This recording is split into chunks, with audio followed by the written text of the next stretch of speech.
இரவு வரும் திருட்டு பயம் கனவுகளை சேர்த்துவிடும், கதவுகளை திருடிவிடும், அதிசயத்தை காதல் செய்யும், இரண்டும் கைகோர்த்து சேர்ந்ததுடன் உயிர் போட்டு போனது வாசல், துள்ளாடுது திண்டாடுது கொண்டாடுது.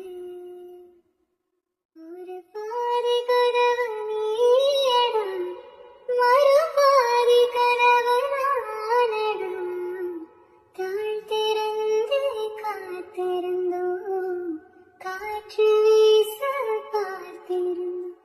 நீ என்பதே நான் தானடி, நான்